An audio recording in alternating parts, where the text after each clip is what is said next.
Presentaremos las abreviaturas comerciales, definiremos lo que son las abreviaturas, también abordaremos las abreviaturas comerciales más comunes, presentaremos su función y también lo que son los Incoterms, además de algunos ejemplos para entender mejor el tema.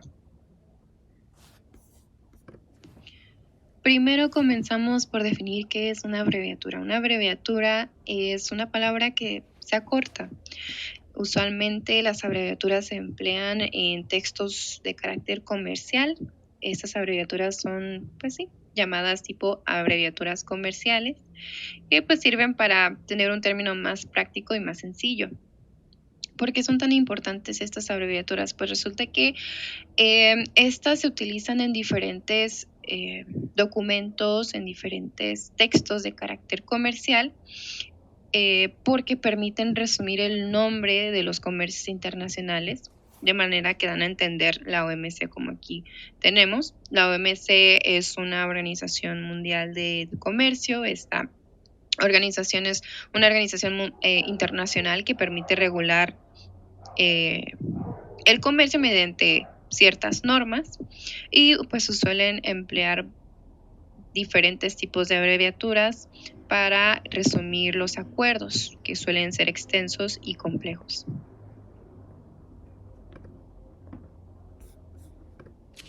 ¿Para qué sirven? Son procedimientos de reducción que permiten acortar cualquier palabra o grupo de palabras y sirven para simplificar el lenguaje. Su empleo se ha expandido en los últimos años porque permiten ahorrar tiempo y espacio al escribir. ¿Para qué nos sirven los términos comerciales internacionales, o mejor conocido como Incoterms? Como el mismo nombre lo dice, es una clasificación de términos que nos ayuda a entender el reglamento de compra y venta internacional. Cada término está representado por 3 letras que nos ayuda a comprender su función. Y la principal función de estos términos es dar un conjunto de reglas internacionales para que se pueda unificar el comercio internacional. ¿Cuándo se comenzaron a utilizar? Las abreviaturas tienen su lugar tradicional en la lengua y muchas de ellas fueron heredadas de lenguas hoy muertas como el latín y el griego, como es el caso de et al, que viene de la voz latina et ali, que significa y otros. Esta tendencia se heredó a las distintas lenguas romances y en los documentos escritos en español medieval es común hallar numerosas abreviaturas como WM por Vuestra Majestad, por ejemplo. Cuando se comenzaron a utilizar, la Cámara de Comercio Internacional se creó en 1919. Como ya sabemos, fue en 1919 cuando se finalizó la Primera Guerra Mundial y se firmó el Tratado de Versalles. Con respecto a esta Cámara de Comercio, su primer propósito era mantener la paz y facilitar y promover el comercio internacional, así como analizar, procesar, recopilar los usos, prácticas y costumbres del comercio a través de folletos.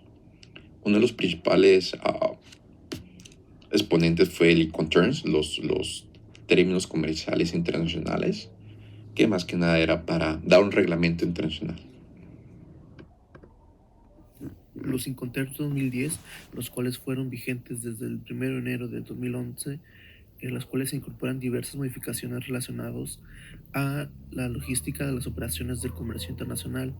Y a continuación presentaré las 11 reglas, las cuales fueron parte del Incoterms 2010.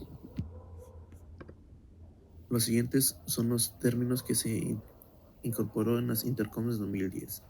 Xworks, que se refiere a la responsabilidad del vendedor de poner la mercancía a disposición en sus instalaciones. Free Carrier se refiere a cuando el vendedor lleva el producto a algún lugar que ya se haya previsto, pero dentro del mismo país. Y en el Carriage Pay To se refiere a cuando se hace lo mismo que el anterior, pero a un lugar fuera del país, es decir, que este producto va a un lugar de fuera del país y que se exporta de manera internacional. Carriage and Insurance Pay To es, siguiendo con anterior, se debería pagar un seguro para poder hacer el transporte internacional, y el vendedor se ocupa de este procedimiento. Delivered at terminal se refiere a cuando el producto llega a un lugar de destino, lo deja en el aeropuerto o en el puerto en el que se quedará el producto. Delivered at place es un paso extra que seguiría de que una vez llega al terminal, ellos se aseguran de que el producto llegue a un lugar que ya se haya acordado previamente con el comprador. Delivery duty paid se refiere a que, siguiendo con lo anterior, se entrega a un lugar que ya se haya previsto por antes y que también se necesita de las formalidades aduanales, es decir, de los impuestos que se le puedan llegar a poner al producto. Free alongside ship se refiere a cuando se transporta por barco, no se pagan, solamente se dejan en el embarque convenido, y las formalidades de las aduanas solamente se pagan cuando salen del puerto, pero no se pagan cuando llegan al puerto. Free on board sería siendo lo mismo que el anterior, pero en este caso sí se paga el de los impuestos de salida del puerto y de entrada de cuando llega al lugar de destino. Cost and freight se refiere a cuando el vendedor se ocupa de todo lo anterior y los costos que haya ocurrido con la mercancía hasta llegar al puerto de destino, el aeropuerto o a la terminal donde deba llegar. Y junto con el comprador se tiene que ocupar del transporte internacional. Cost, insurance and freight se refiere a que parecido al anterior, pero en este caso el comprador no se necesita encargar del seguro internacional, el seguro de transporte internacional, ya que esto viene incluido en el precio. Con respecto a los incontrarios del 2020, su uso empezó desde el 1 de enero del 2020 para todas las importaciones y exportaciones internacionales y tendrá validez hasta el mes de diciembre del 2029. A continuación vamos a ver los principales cambios que hubieron y actualizaciones. Uno de los principales cambios que se hicieron fue con respecto a los costes. Anteriormente era un poco complicado porque se tenían que buscar diferentes artículos, pero lo que se hizo fue que se hizo un apartado especial y se llama reparto de costes. Entonces le facilitaría tanto al comprador como al vendedor ver las responsabilidades que tienen con respecto a los costes. Otra actualización que se hizo fue con respecto al coste, seguro y flete. Básicamente lo que significa es el transporte de la mercancía del vendedor al comprador y sus responsabilidades que hay de por medio. Lo que se hizo fue que anteriormente había inconvenientes con respecto a la mercancía, más que nada por medio de transporte, pero ahora lo que se hace es que en cuanto el vendedor hace la entrega al transporte que el comprador está facilitando, en cuanto haces eso, todas las responsabilidades de la mercancía le pasan al comprador. Incluso si la mercancía no llega a su destino, no en buen estado o no a la cantidad estipulada, o incluso si no llega, todo eso ahora ya es responsabilidad del comprador, ya no es del vendedor. Otra gran actualización que se hizo fue con respecto a las terminales de descarga. Anteriormente solamente se podía en terminales de descarga, pero un poco complicado porque no solamente existen esas, sino que también hay fábricas, almacenes que cuentan con equipo para que se pueda descargar. Entonces ahora se puso el nombre de Delivery at Place Unloaded, que le permite siempre haya equipo de descarga, pueden descargar la mercancía.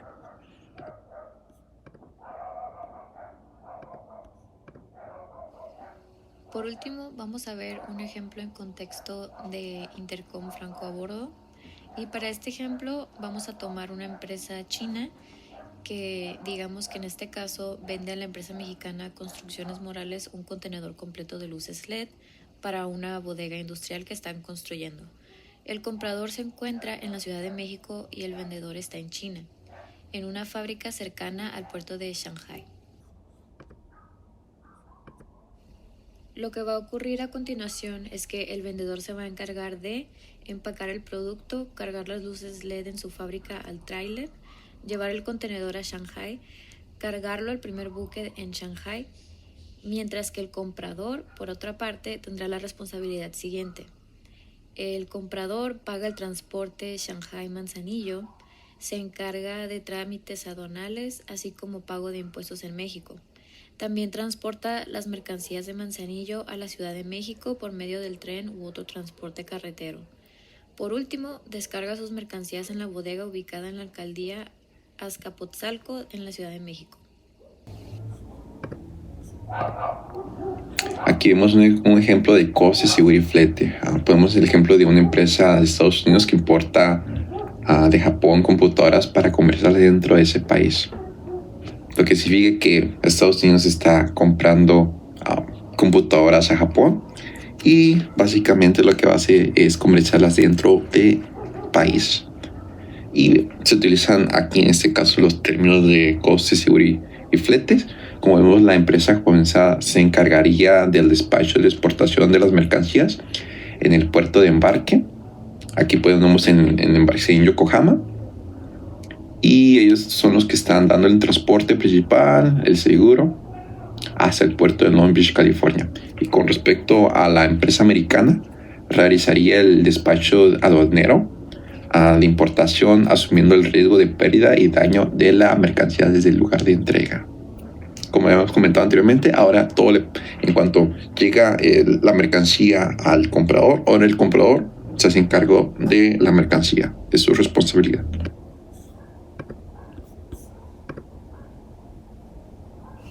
Ok, ahora vamos con las diferencias. Vamos a empezar con la ICC. Para empezar, es la única organización que es realmente global. Es un organismo multisectorial que incide y actúa en cualquier asunto que afecte el quehacer diario de una empresa.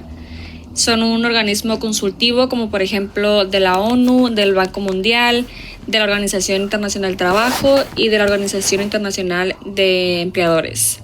La ICC también posee una autoridad sin igual en la creación de reglas que rigen la conducta de las empresas a través de las fronteras. Estas, a pesar de ser voluntarias, las reglas se aplican en innumerables operaciones cada día y se han convertido en parte integral del comercio internacional. También son una fuente de información de otras organizaciones nacionales e internacionales. La interlocución que tienen en lo nacional como en lo internacional es gracias a la red de 130 comités nacionales en todo el mundo. Es la única organización a nivel mundial con instituciones especiales tales como la Corte Internacional de Arbitraje, la Oficina de Prevención de Delitos Comerciales y el Centro Internacional de Peritaje, entre otras. Ahora vamos con la CCI y esta aplica el acuerdo sobre facilitación del comercio de la OMC. Esto quiere decir que ayuda a los países a cumplir con los requisitos a corto plazo, a aumentar la participación de las PYME en los comités nacionales de facilitación del comercio, mejora la transparencia y el acceso a los documentos, así como la eficiencia en los procedimientos transfronterizos mediante la cooperación interinstitucional y la creación de la capacidad. También promueve la integración regional, que esta aplica de forma coordinada y armonizada las reformas de la facilitación del comercio a escala regional y mejorar la eficiencia y la modernización en los procedimientos transfronterizos. También fortalece a las instituciones de apoyo al comercio y las políticas que benefician a las empresas que exportan, así como los proveedores de servicio de facilitación del comercio, como soluciones para el cumplimiento de los trámites transfronterizos y los protocolos establecidos en la industria. También mejora la transparencia y el acceso a la información y la documentación y el aumento de la participación de las PYME en el diálogo público-privado. Y por último, desarrolla la capacidad de las PYME para beneficiarse a las medidas de facilitación del comercio reformadas. Reforzar la capacidad de las PYME para cumplir con los procedimientos transfronterizos y los mecanismos de solución en controversias, así como la capacidad entre mujeres que participan en el comercio transfronterizo informal para que entren en el comercio formal y establezcan asociaciones para ayudarse entre ellas. Ok, como conclusión lo que puedo ver es que los términos de comercio internacional se crearon más que nada para unificar las empresas internacionales entre compradores y vendedores. Y como podemos ver, cada año se actualizan porque hay nuevas necesidades, como podemos ver con respecto a lo de 2022, se facilita ahora la descarga, también se simplifica los costes y también, como podemos ver también con respecto a, a los seguros, en cuanto se entrega el equipo, ahora ya todo le pertenece al comprador, ya es todo responsable por parte de él. Oiga, profe, tenga una excelente tarde y gracias por su atención. Bye bye.